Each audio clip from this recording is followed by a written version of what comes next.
안녕하십니까. 아리아줄의 아리입니다. 오랜만에 카메라를 켰습니다. 매번 똑같은 변명인데요. 생업도 있고 또 주부로서의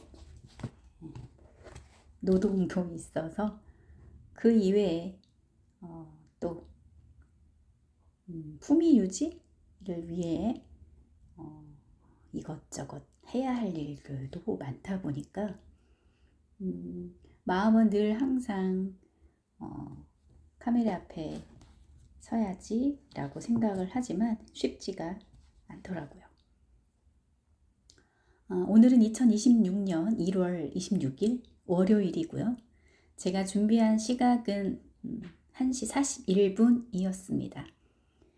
지금은 2시 10분을 몇 분 정도 지나고 있는 시점입니다. 요즘 멍텅내 땅대포 때문에 다들 괴로우시죠? 그래서 그 부분에 대한 얼토당토하는 합당 발언에 대해서 나름 저도 생각하고 있는 것을 이렇게 남겨놓고 싶어서 카메라를 켰습니다. 제 생각을 간단하게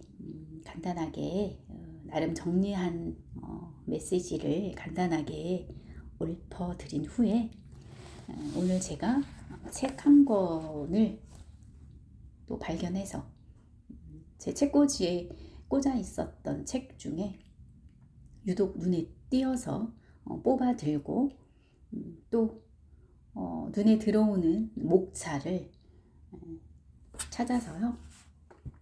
지금 이 어수선한 상황에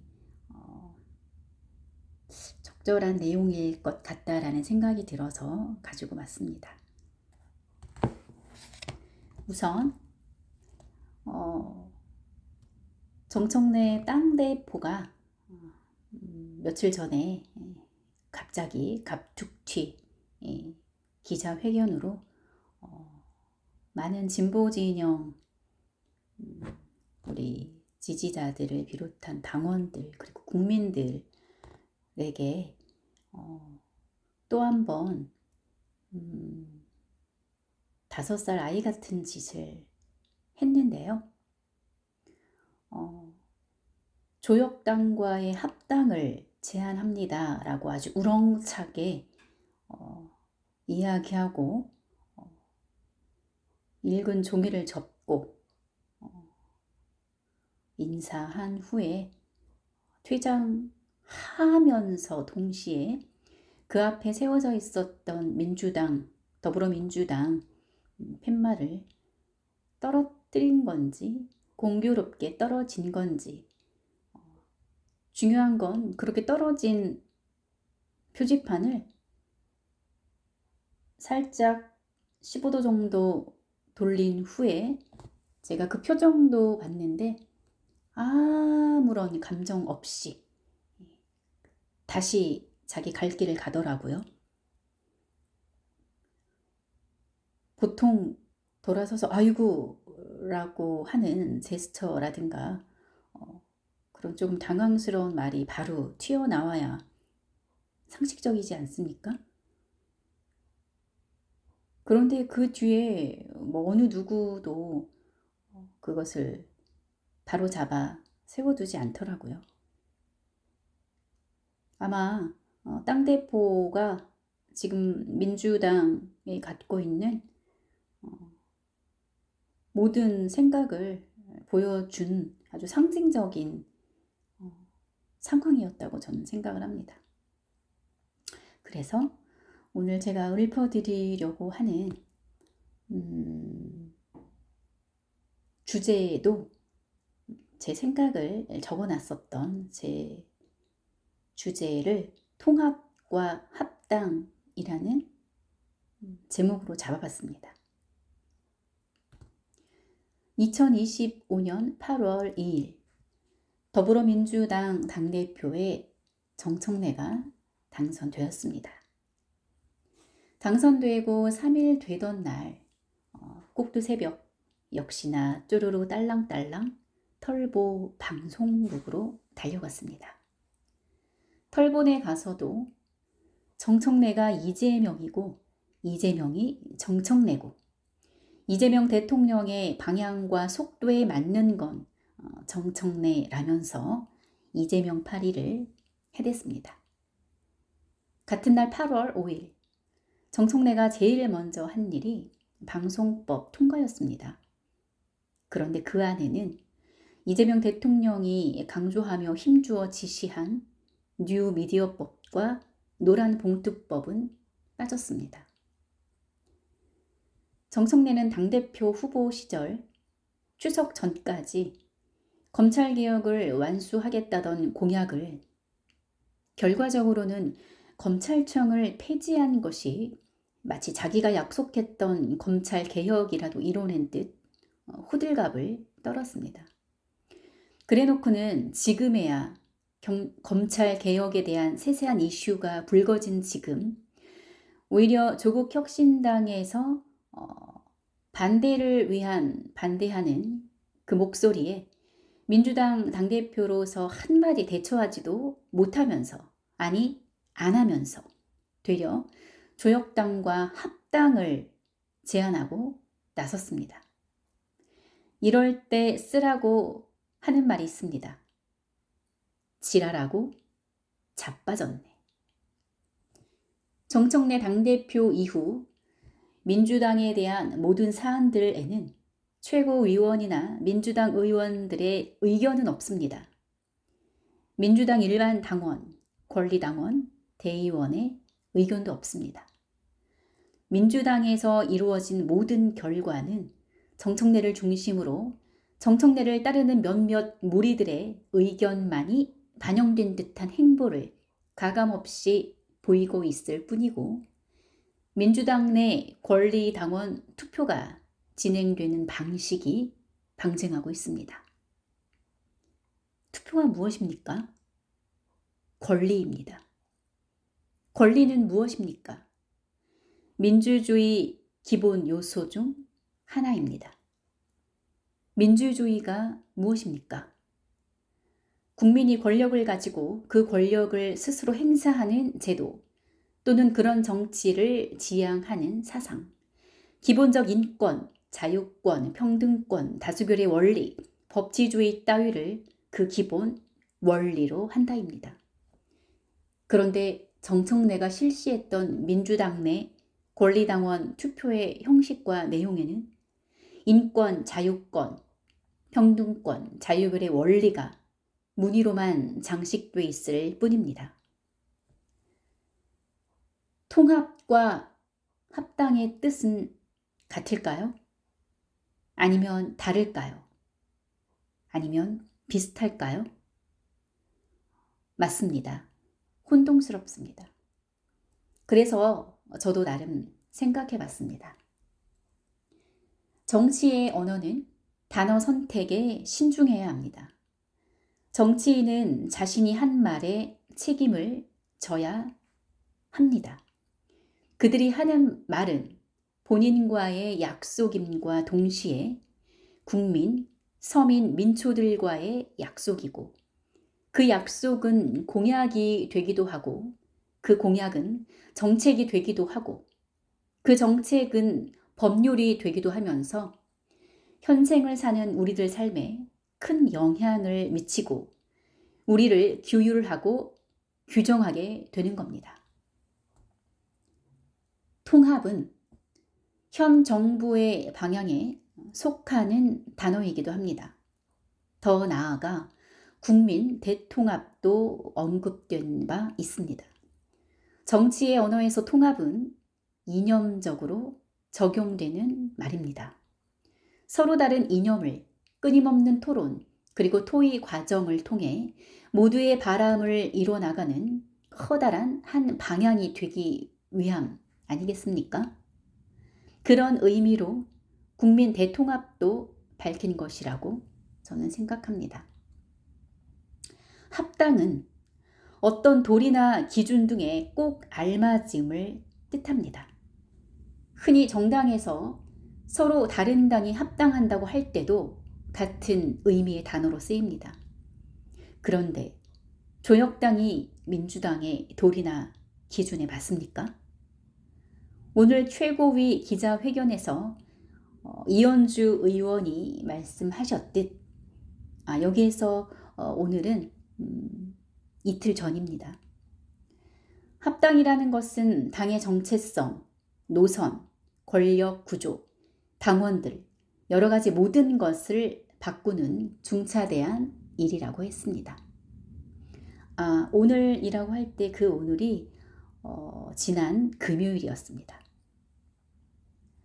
그동안 조역당 당대표의 행보나 그 의원들의 행보를 보면 모두는 혀를 내두르지 않았습니까? 100번, 1000번 양보해서 아무리 조역당이 민주당에 그 뿌리를 두고 있다 쳐주더라도, 아무리 조역당이 자칭 민주당의 쇄빙선 역할을 했다는 명분으로 우겨대도 조역당은 명확히 야당입니다. 그것도 3% 미만의 지지를 받는 비호감 당이고 성비위 당이라고 조롱받는 당입니다. 그런데 조역당 신우석은 어디로 사라졌습니까? 하늘로 솟았을까요? 땅으로 꺼졌을까요? 아니면 캐비넷 속으로 쏙 들어갔을까요? 문통이 할까요? 문다혜가 할까요? 아니면 털보가 할까요?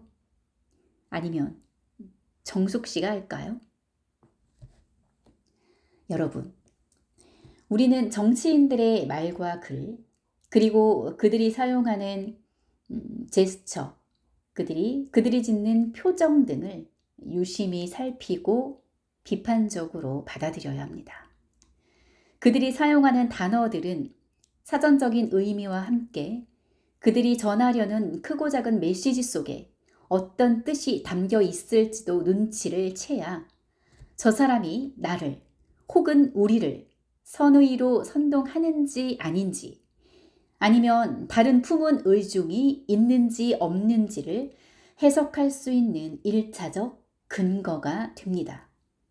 그 1차적 근거는 내가 혹은 우리가 그들이 내세우거나 제기하는 어떤 중요한 문제나 사안을 판단하는데 2차적 근거가 됩니다.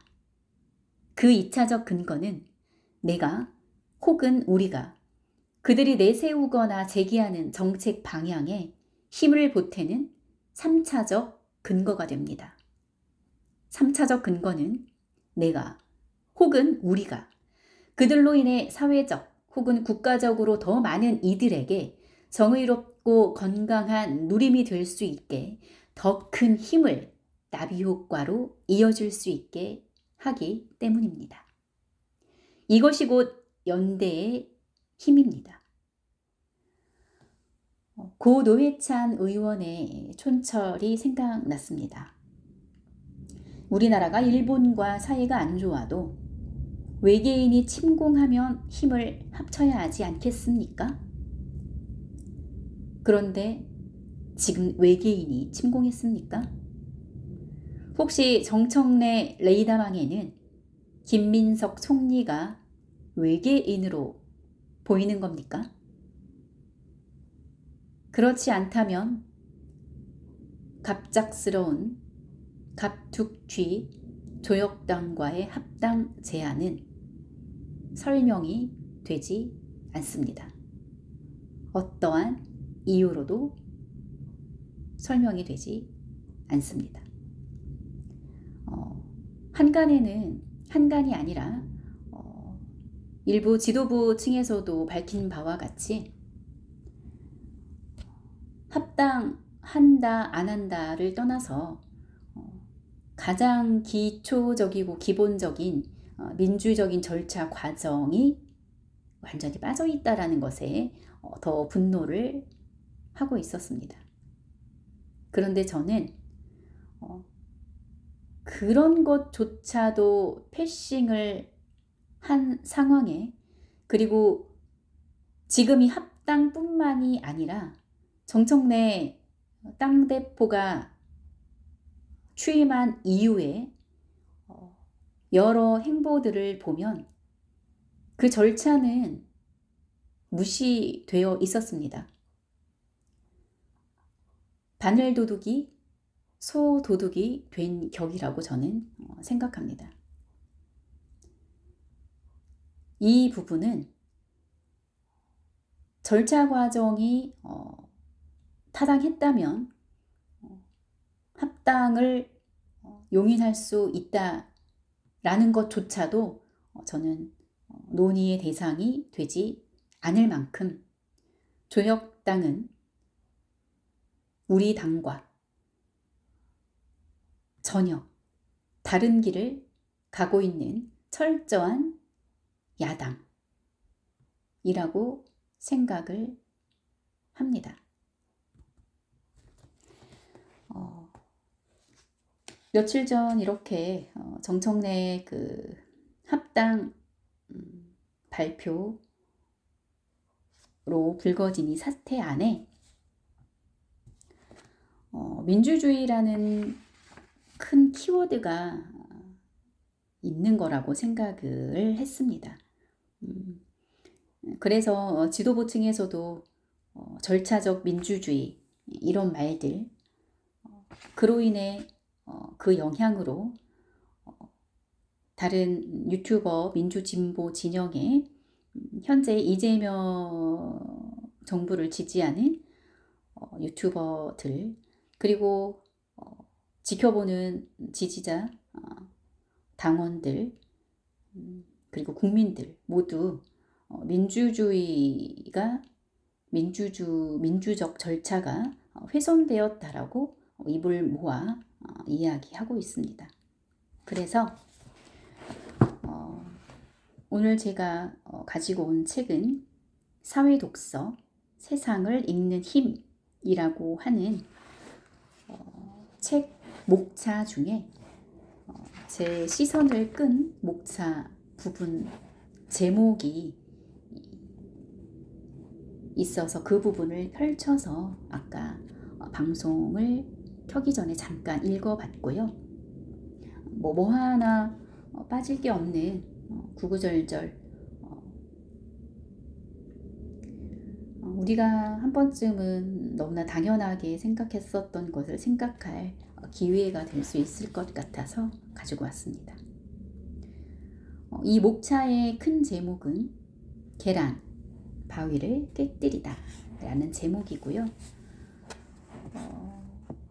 이 부제에 대한 설명에 다수가 조금 불편하게 조금 천천히 가는 방식은 어떤가? 소수가 떠안아야 할 부담을 다수가 조금씩 나누어 가지면 되지 않을까? 라는 부제에 대한 설명글도 있었습니다. 그리고 이 목차의 또 작은 제목들로 세 가지 꼭지를 가지고 있는데요. 비참한 사람들, 정의로운 폭력은 존재하는가, 민주주의를 방해하는 세 가지 논리라는 꼭지의 제목의 이야기들입니다. 역시나 여러분과 함께 독서한다라는 생각으로 천천히 읊어 나가도록 하겠습니다. 빅토르 위고의 레미제라블은 1845년에서 1862년에 걸쳐 완성된 장편 소설로 영화와 뮤지컬로 수차례 만들어질 만큼 많은 사람들에게 깊은 인상을 준 작품입니다. 이 소설의 제목인 레미제라블은 프랑스어로 불쌍한 사람들, 비참한 사람들이라는 뜻입니다. 빅토르 위고가 주인공의 이름으로 제목을 짓지 않은 것은 아마 이 소설을 통해 진정한 프랑스 혁명 정신이란 가난한 민중들을 구원하고 희망을 주는 것임을 주장하기 위해서였던 것으로 보입니다. 작품 속 주인공 장발장은 성공한 자본가로서 고통받는 민중을 돌보고 사랑하는 휴머니즘을 실천하는 사람입니다. 또 장발장에게 따뜻한 사랑과 용서를 보여준 미리엘 주교는 종교가 해야 할 진정한 정신을 보여주었습니다. 제가 이 마지막 부분의 그 종결 어미가 뭐뭐요로 끝나고 있는데요. 제가 조금 읽기 편하게 뭐뭐다의 평서형 종결로 읽어 나가도록 하겠습니다. 그렇다면 자베르 경감을 통해서 작가가 말하고 싶었던 것은 무엇이었을까요? 알다시피 주인공 장발장은 빵을 훔친 죄로 감옥에 간 뒤 몇 번 탈출을 시도하다가 형량이 늘어서 결국 19년 동안이나 감옥 생활을 하였습니다. 실제로 당시 프랑스의 법은 가난한 민중들에게는 너무 가혹하여 많은 사람들이 억울한 죽음을 당하곤 했습니다. 자베르는 법은 반드시 지켜야 한다는 강한 신념을 갖고 있었습니다. 법을 수호하는 것이 신이 자신에게 부여한 소명이라고 여겼습니다. 그에게 법은 진리와 같았기 때문에 장발장이 가석방 상태에서 신분을 숨기고 다니는 것을 용납할 수 없었습니다. 하지만 장발장을 쫓으면서 그는 점점 신념이 흔들렸고 마침내 무너집니다. 이제껏 법을 지켜야 한다는 믿음으로 수많은 사람들은 불행으로 내몰았음을 깨달았기 때문입니다. 사실 법을 지켜야 한다는 그의 믿음은 잘못된 것이 없습니다. 법은 당연히 지켜야 하는 겁니다. 하지만 그가 간과해버린 사실이 있습니다. 법이 왜 만들어졌는지, 법의 사회적 가치에 대해 진지하게 생각하지 않았던 것입니다. 다시 말하면 법을 만들었던 사회구조 체계를 보지 못했던 것입니다. 법이 존재하는 중요한 목적은 바로 사회 정의이고 공정성의 실현입니다. 법은 사회적 약자를 보호할 수 있어야 하는데 그 당시 법은 오히려 가난한 민중들을 억압하고 고통스럽게 했기 때문에 법의 정신과는 거리가 멀었다고 할 수 있습니다.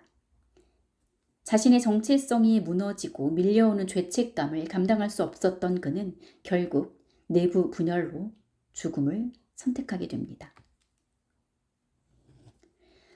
빅토르 위고는 이미 27세 때 쓴 사형수 최후의 날이라는 작품에서 사형제도의 문제점을 지적할 만큼 법의 존재 의미에 관심을 갖고 있었습니다. 레미제라블에서도 그는 자베르 경감을 등장시켜 법의 정신을 묻고자 했던 것입니다. 그렇다면 오늘날에도 자베르 경감과 비슷한 고민을 하는 사람이 없을까요? 공권력이라는 이름으로 행해지는 경찰의 이른바 정의로운 폭력은 과연 말 그대로 정의롭고 정당한 것일까요? 이번에 소개할 책 다수를 위한 소수의 희생은 정당한가 첫 장에 저자의 답변이 있습니다.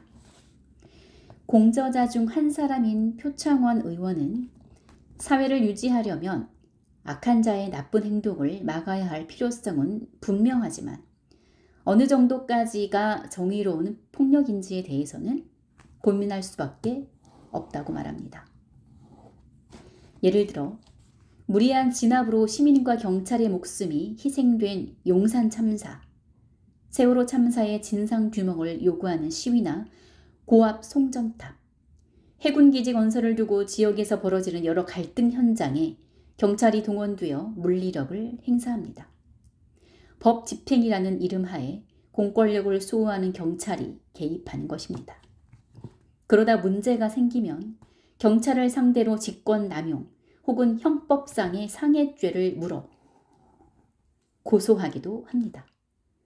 경찰력의 부당한 법 집행으로 인해 피해를 보았을 때는 국가를 상대로 손해배상 청구 소송을 내기도 합니다. 이렇듯 공공질서를 위한 경찰의 정당한 폭력이 정말로 정당했는지를 명확하게 구분하기란 어렵습니다. 폭력이 아닌 평화적 수단을 쓸 수는 없었는지,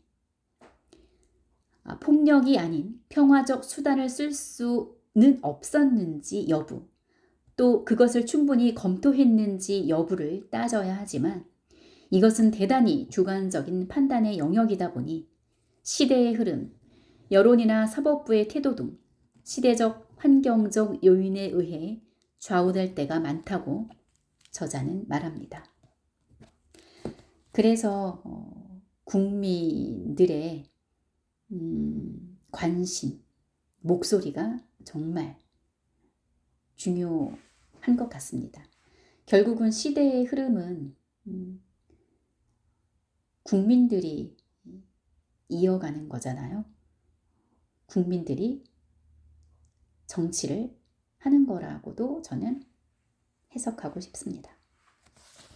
따라서 아무리 목적이 정당하다고 하더라도 물리적인 방법은 마지막 수단이 되어야 한다는 것입니다. 한편 공권력의 정당성을 주장하는 논리로 자주 등장하는 것이 다수를 위한 소수의 희생입니다. 경제 성장을 위해 희생해야 하는 수많은 노동자들, 지역 발전을 위해 희생해야 하는 철거민, 대도시의 전기 공급을 위해 희생해야 하는 밀양주민, 안보를 위해 희생해야 하는 제주 강정마을 주민 등이 그런 사례이지요. 다수결의 논리에 익숙한 사람들은 저항을 이기주의로 매도하고 이를 탄압하는 국가 권력을 옹호합니다. 공정한 절차를 거쳐 선정되었다는 논리로 정당화하지요. 지금 요 문장에서 멍텅내가 떠오르네요. 겉으로 보여지는 속임수를 가지고 공정한 절차를 거쳤노라 떠들어대면서 자신이 하는 일을 지금 정당화하고 있습니다. 법적으로는 문제가 없다는 것입니다. 법을 악이용하는 거죠.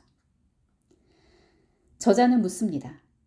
공정하다면 다수를 위해 소수가 희생하는 게 당연할까요?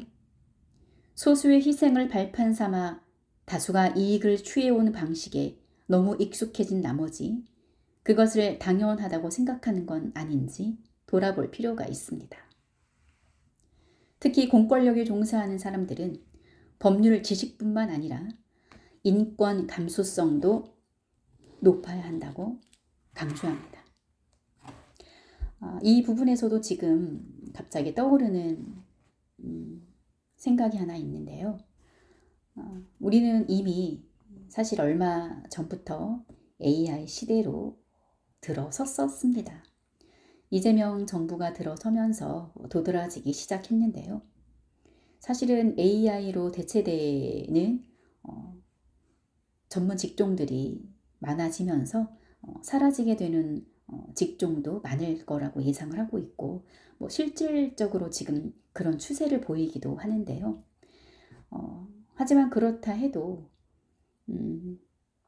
AI가 AI로 대체할 수 없는 영역이 있는데 저는 그것이 바로 인간의 이런 마음, 심리, 정신 이런 것들에 공감해주는 것 이것은 아무리 좋은 AI라 하더라도 로봇이라 하더라도 인공지능이라 하더라도 그 어떤 것이라도 대체 불가능하다고 생각합니다. 그래서 인간에 관계한 공감이라든지 감성 부분이라든지 소통, 관계 이런 부분에 관련된 전문 직종들이 앞으로는 전망이 좋다라고 저는 생각이 됩니다. 지금 이 부분 방금 읽었던 문장이요. 특히 공권력에 종사하는 사람들은 법률 지식뿐만 아니라 인권 감수성이 높아야 한다고 강조합니다. 이 문장은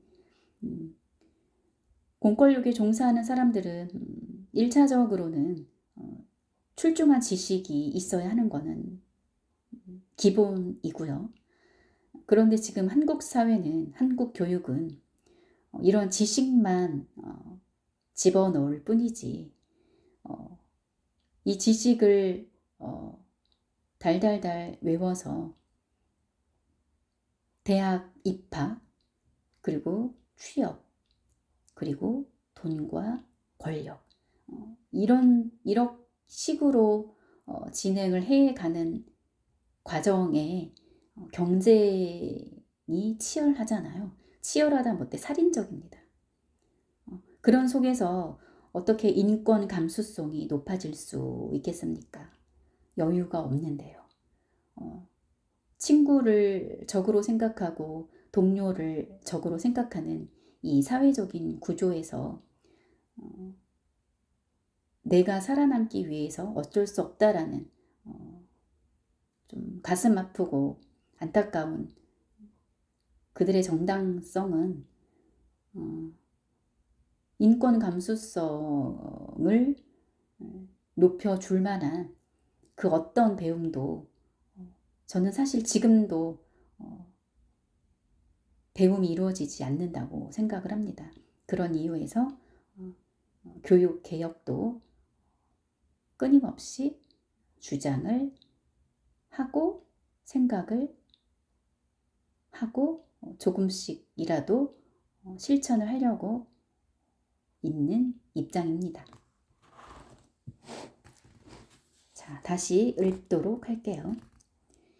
이 책의 다른 저자인 역사학자 오인영 선생님이 알려주는 지배자의 3가지 논리도 눈길을 끕니다. 지배자의 첫 번째 논리는 무용명제입니다. 이는 사회 변화를 추구하는 모든 노력은 효과가 없으며 그 노력은 어떤 변화도 만들어내지 못한다는 논리입니다. 말하자면 백날 떠들어봐라. 너희들이 그런다고 세상이 꿈쩍이나 할 것 같으냐? 이런 논리이지요. 흔히 계란으로 바위치기라고 하면서 사회 변화를 희망하는 사람들의 의지를 꺾는 말입니다. 하지만 이 논리는 맞지 않습니다. 이런 논리라면 프랑스 혁명이 성공했을 리가 없습니다. 지배자의 두 번째 논리는 역효과 명제입니다. 이는 해봤자 소용없다 에서 더 나아가 그러면 더 나빠진다 라는 논리입니다. 이것도 잘못된 논리입니다. 민주주의 초기의 지배자들은 모두에게 평등하게 투표권을 주면 상황이 더 안 좋아진다고 말했습니다. 대중은 어리석어서 선동가들에게 현혹될 가능성이 많다는 것이지요. 또 가난한 사람을 도와주는 것은 가난을 가중시키는 역할을 할 뿐이라는 주장도 마찬가지입니다. 하지만 민주주의가 발달한 선진국일수록 경제가 발전한 것을 보아도 이 논리 역시 잘못되었음을 알 수 있습니다. 세 번째 논리는 위험 명제입니다. 국민들에게 복지를 확대하면 일할 의욕을 떨어뜨리고 국가재정에 부담을 주어 실업자를 양산시킬 거라는 말입니다. 최근 그리스 사태의 원인을 과잉복지 때문이라고 주장하는 사람들의 논리와 비슷합니다. 하지만 이것 역시 사실이 아닙니다. 그리고 그리스 사태의 원인은 부자들에게 세금을 제대로 걷지 못했기 때문입니다. 지금 우리나라도 그래 왔지 않습니까? 결국 애써봐야 나아질 게 없으니 가만히 있는 게 차라리 낫다는 것인데 이 같은 논리에 휘둘리지 않는 비결은 긍정적 믿음을 가지고 긍정적 변화를 위한 행동을 하는 것입니다. 세상은 바람직한 방향으로 변화할 수 있다는 희망, 인간에 대한 희망을 놓지 말자는 것입니다. 인간에게는 타인의 고통에 공감하고 이를 덜어주고자 행동하는 본능이 있는데 이것이 바로 우리 내부의 불안을 줄이고 민주주의를 이룰 수 있는 저력입니다. 자, 이 마지막 문장에서처럼 타인의 고통에 공감하고 이를 덜어주고자 행동하는 본능이 있다고 했잖아요. 인간에게는. 그런데 이러한 본능을 지금껏 한국 사회는 빨리빨리 문화, 그리고 경쟁 구조, 자본주의, 능력주의, 물질주의 이런 이데올로기를 끊임없이 생산을 해내서 우리에게 여유를 주지 않았다고 생각합니다.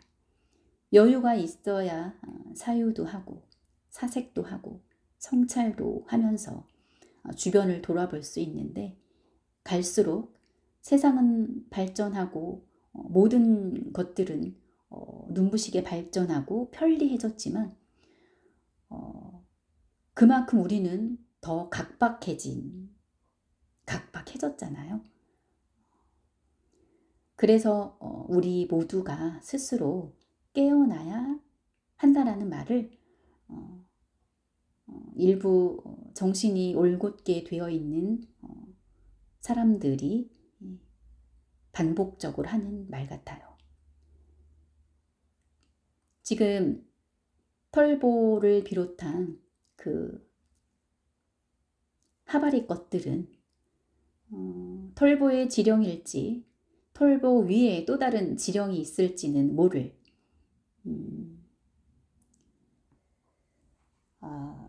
그들이 만들어내는 이런 이데올로기를 믿고 그것이 진실인 양 그리고 그런 것에 너무 익숙해져서 이제는 스스로 알에서 깨어나올 힘이 없다고 할까요? 능력이 없다고 할까요? 계속 그렇게 깨뜨려 주어 프라이를 해줘야지만 만족을 느끼는 단계까지 간 것 같아요. 안타깝습니다. 우리가 깨어나는 방법은 사실은 자의적이든 타의적이든 그러한 방법들이 있는데 자의적으로 스스로 깨우치는 것은 그럴 수 있다라면 다행스럽지만 그렇지 못할 경우에는 타의적으로 깨우쳐야 되는데 내 주변에 이미 그러한 이데올로기를 퍼뜨리고 나를 조종하는 환경에 이미 젖어 있다면 나오기가 힘들잖아요. 그래서 가끔 진짜 이재명 정부와 이재명 대통령을 생각하는 방송 채널에 와서 댓글 다는 그 사람들을 보면 참 안타까워요. 저 사람들을 어쩌면 좋을까? 저렇게 하는 사람들 중에는 진짜로 스스로 깨어나오지 못하는 그렇다면 측은하고 안타깝다라는 생각이 들기는 하는데요. 사실은 알면서도 그들이 주는 혜택에 젖어들어서 그 맛을 보았기 때문에 빠져나오지 못하는 사람들도 있을 것이다 라는 생각도 들어서 결국은 지금 이 상황에 이런 말이 어떨지는 모르겠지만 그런 관점으로 봤을 때 우리 모두는 가해자이면서 피해자가 아닐까. 그리고 우리는 이 가해자이면서 피해자이다라는 이 말을 곱씹어 봐야 할 때라고 저는 생각을 합니다. 감사합니다.